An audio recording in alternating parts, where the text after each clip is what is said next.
Python polymorphism का मतलब होता है मैनी फॉर्म। इसका मतलब क्या है, अगर हम प्रोग्रामिंग लैंग्वेज की बात करें तो ये किसी मेथड, फंक्शन या ऑपरेटर को रिफर्स करती है जो सेम नेम से डिफरेंट क्लासेस में यूज हो रही होती हैं। फॉर एग्जांपल, जैसे पाइथन की कोड है, इसमें हमने दो क्लासेस बनाया और एक मेथड हमने पहले क्लास में बनाया। जो नेम से हमने मेथड पहले क्लास में बनाया है उसी नेम से अगर हम दूसरे क्लास में भी मेथड बनाते हैं, एक्सेस करते हैं, तो हम इसको बोलते हैं पॉलीमॉर्फिज्म। फॉर एग्जांपल, यहाँ पे क्लास पाइथन एंड कॉलन का सिंबल, यहाँ पे हमने एक क्लास बनाया, पाइथन नाम का एक क्लास बनाया, इसके अंदर हमने एक मेथड बनाया इनिट मेथड। ये मेथड हमारी ऑटोमेटिकली कॉल होती है। जब हम पाइथन क्लास का ऑब्जेक्ट बनाते हैं तो ये मेथड ऑटोमेटिकली कॉल होती है। और इसका वर्क क्या होता है कि इस क्लास का जो भी लोकल वेरिएबल है, जैसे ये हमारी एक वेरिएबल है, इस वेरिएबल की वैल्यू को इनिशियलाइज करने के लिए हम लोग क्या करते हैं, मेथड का यूज करते हैं। तो मेथड बनाने के लिए हमको डेफ जो है ये कीवर्ड यूज करना होता है। तो हमने लिखा है def underscore init underscore self comma A. तो सेल्फ हमारी इंस्टेंस वेरिएबल है, ए हमारी क्या है, एक लोकल वेरिएबल है।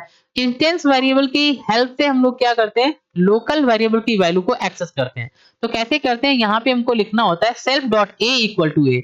तो ए के अंदर जो भी वैल्यू आएगा उसको एक्सेस करना है, तो हम लिखेंगे सेल्फ डॉट ए। ओके, अब हम क्या करते हैं, यहाँ पे एक मेथड बनाते हैं। तो हमने लिखा मूव। अगर इसको मेथड बनाना है तो इसके पहले हम एक कीवर्ड का यूज करते हैं डेफ। तो डेफ, फिर हमने लिखा मूव और यहाँ पे सेल्फ, राउंड ब्रैकेट के अंदर सेल्फ। सेल्फ हमारी इंस्टेंस वेरिएबल है इस मेथड का। ये हम लोग क्यों यूज करते हैं, क्योंकि अगर ए की वैल्यू को एक्सेस करना है इस मेथड के अंदर तो यहाँ पे इसका इंस्टेंस वेरिएबल होना चाहिए मूव का। तो हमने क्या किया, ए को एक्सेस करना तो हम लिखेंगे प्रिंट और राउंड ब्रैकेट में लिखेंगे सेल्फ डॉट ए। तब हम यहाँ पे ए की वैल्यू को एक्सेस कर पाएंगे। ओके, अब हम यहाँ पे आते हैं, सेकेंड क्लास बनाते हैं। तो यहाँ पे हमने क्या किया, क्लास कोड, कोड नाम का हमने क्लास बनाया। जब हम क्लास बनाते हैं, जैसे मान लीजिए ए को हमको क्लास बनाना है, तो हम लिखेंगे यहाँ पे क्लास एंड इसके बाद यहाँ पे कॉलन का सिंबल, तो ये हमारी क्लास बन जाती है। तो इस सिमिलरली हमने यहाँ पे लिखा क्लास कोड एंड कॉलन का सिंबल। तो कोड हमारी एक क्लास बन गई, ये हमारी दूसरी क्लास है। अब इस क्लास के अंदर हमको एक लोकल वेरिएबल बनाना है और उसको इनिशियलाइज करना है, तो हम एक मेथड का यूज करेंगे जिसको बोलते हैं इनिट मेथड। तो हम लिखेंगे def underscore init underscore self comma B. B हमारी लोकल वेरिएबल है और सेल्फ इस मेथड का इंस्टेंस वेरिएबल है। अब हमने यहाँ पे b की वैल्यू को एक्सेस करना है, तो लिखेंगे self dot B equal to B. Clear. अब हमको क्या करना है, इसी नेम से हमको एक और मेथड बनाना है, तो हमने लिखा डेफ मूव। तो यहाँ पे देखिए मूव हमारा है, यहाँ भी क्या है, मेथड का नाम मूव है। तो दोनों क्लास के अंदर हमने एक ही मेथड को यूज किया, यानी कि सेम नेम से मेथड को यूज किया, तो हम इसको बोलते हैं पॉलीमॉर्फिज्म। और फिर हमने क्या किया, यहाँ पे सेल्फ एक इंस्टेंस वेरिएबल बनाया। क्यों बनाया, क्योंकि b की वैल्यू को एक्सेस करना है इस मूव मेथड के अंदर, तो हम यहाँ पे सेल्फ एक इंस्टेंस वेरिएबल बनाएंगे और फिर लिखेंगे प्रिंट सेल्फ डॉट बी। हो गया। तो हमने क्या किया, यहाँ पे हमने मूव मेथड बनाया, यहाँ भी हमने मूव मेथड, तो हम इसको बोलते हैं पॉलीमॉर्फिज्म। अब हमको क्या करना है, यहाँ पे a को वैल्यू देना है एंड b को वैल्यू देना है एंड इसको एक्सेस करना है। तो इसके लिए हम क्या करते हैं, ये जो हमारी पाइथन क्लास है, ये जो हमारी पाइथन क्लास है इसका ऑब्जेक्ट बनाते हैं। तो ऑब्जेक्ट कैसे बनाते हैं, यहाँ पे हमने लिखा पाई1 इक्वल टू, इस क्लास का नेम लिखना होता है सेम, तो हमने लिखा पाइथन, डबल कोटेशन में ये वैल्यू पास करना है जो हमारा यहाँ पे जाएगा। ठीक है, तो ये वैल्यू हमारी कहाँ पे जाएगी, जैसे हम यहाँ पे ऑब्जेक्ट क्रिएट करते हैं तो ये वैल्यू हमारी जो है ये पॉइंट करती है फर्स्ट क्लास का जो लोकल वेरिएबल है इसको। जैसे हमने क्या किया, यहाँ पे इस क्लास का ऑब्जेक्ट बनाया py1, ये क्लास का ऑब्जेक्ट बनाया। जैसे हम ऑब्जेक्ट बनाते हैं तो ये हमारी जो मेथड है ऑटोमेटिकली कॉल हो जाती है एंड यहाँ पे ये वैल्यू जो है वो सीधे यहाँ पे a के अंदर जाती है। क्लियर।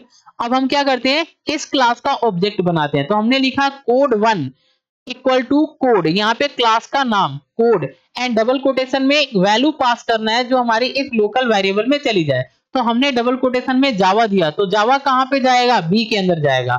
अब बी के अंदर ये चला गया वैल्यू, बट हमको अगर इसको एक्सेस करना है इस मेथड के अंदर, तो हम इस जो सेल्फ हमारा इंस्टेंस वेरिएबल है इसका यूज करते हैं। तो हमने लिखा सेल्फ डॉट बी, तो बी के अंदर जो भी वैल्यू है, जैसे जावा, जावा हमारी यहाँ पे चली जाएगी, कहाँ पे चली जाएगी, जावा जो है वो हमारी यहाँ पे पॉइंट करेगी सेल्फ डॉट बी में। अब हम यहाँ पे क्या क्या किया, इसके बाद हमने यहाँ पे लिखा डेफ मूव सेल्फ, एंड इसके बाद हमने प्रिंट किया सेल्फ डॉट बी को, तो यहाँ पे हमारी वैल्यू क्या प्रिंट होगी, जावा, यहाँ पे क्या होगी, जावा। एंड ये जो वैल्यू हमारी है ये कहां पे चली गई है, ए के अंदर, तो ए यहाँ पे A equal to self dot A किया है, तो ए हमारी ए की जो वैल्यू है वो हमारी यहाँ पे आ गई, यहाँ पे क्या आ गया, सी प्लस प्लस आ गया है। एंड हमने यहाँ पे एक मेथड बनाया है मूव, एंड फिर हम इसके अंदर प्रिंट कर रहे हैं सेल्फ डॉट ए को, तो यहां से हमारी वैल्यू क्या डिस्प्ले हुई, सी प्लस प्लस, ये वैल्यू हमारी यहाँ पे डिस्प्ले हो जाएगी। तो जैसे हम यहाँ पे ये ऑब्जेक्ट बनाते हैं तो ये वैल्यू हमारी यहाँ पे चली जाती है, बट अब हमको क्या करना होता है, इस मेथड को कॉल करना होता है, तब हम इसका आंसर जो है वो देख पाते हैं। जैसे हम इस मेथड को कॉल करेंगे तो यहाँ पे इसके अंदर जो भी वैल्यू आई है वो डिस्प्ले हो जाएगी। तो कॉल करने के लिए हम लोग क्या करते हैं, इस ऑब्जेक्ट का हेल्प लेते हैं। तो हमने लिया py डॉट मूव, यहाँ पे हमने कॉल किया, जैसे हम इसको कॉल करते हैं तो यहाँ पे ये मेथड कॉल हो जाती है, तो इसके अंदर जो भी वर्क हमने दिया है वो क्या होगा, डिस्प्ले हो जाएगा। तो यहाँ पे हमारे पास आंसर क्या आएगा, सी प्लस प्लस। अब हमने यहाँ पे दूसरे क्लास का जो ऑब्जेक्ट बनाया है कोड वन डॉट मूव किया है, तो यहां से ये मेथड कॉल होगी और यहाँ पे इसका आंसर आएगा क्या, जावा। ओके, चलिए मैं इसको रन करा के आपको दिखाऊं। तो सबसे पहले आपको करना क्या है, जो भी अपने यहाँ पे कोड लिखा है इस कोड को आपको पाइथन के अंदर टाइप करना है। तो हम यहाँ पे पाइथन को ओपन कर लेते हैं एंड यहाँ पे हम इसको टाइप कर लेते हैं, ये हमारी कोड है, इसको हम सेव कर लेंगे।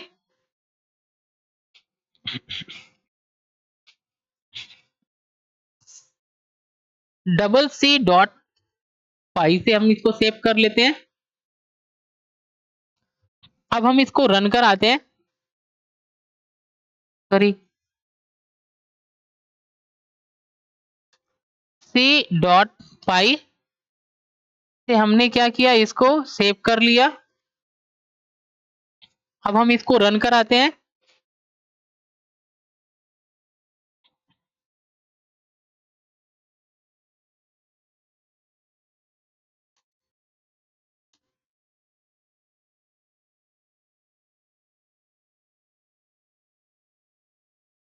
तो देखिए यहाँ पे C प्लस प्लस आया। ऐसा क्यों आया, क्योंकि यहाँ पे जो हमने कोड वन डॉट मूव को कॉल किया था तो ये मेथड का सिग्नेचर जो है वो गलत हो गई थी। अब हम क्या करेंगे, इसको जब राउंड ब्रैकेट लगा देंगे, अब हम इसको रन कराते हैं। जैसे हम रन कराएंगे तो देखिए यहाँ पे C प्लस प्लस आ गया। जैसे हमने py1 डॉट मूव को यहाँ पे कॉल किया तो यहाँ पे जो है ये मेथड कॉल होगी, ये मेथड, और यहाँ पे a के अंदर जो वैल्यू आएगा वो क्या आएगा, C प्लस प्लस, तो यहाँ पे डिस्प्ले हो जाएगा। जब हम कोड वन डॉट मूव को कॉल करते हैं तो ये मेथड कॉल होती है, तो यहाँ पे क्या आता है, सेल्फ डॉट बी की वैल्यू आता है, तो क्या आएगा, जावा। तो हम इस तरीके से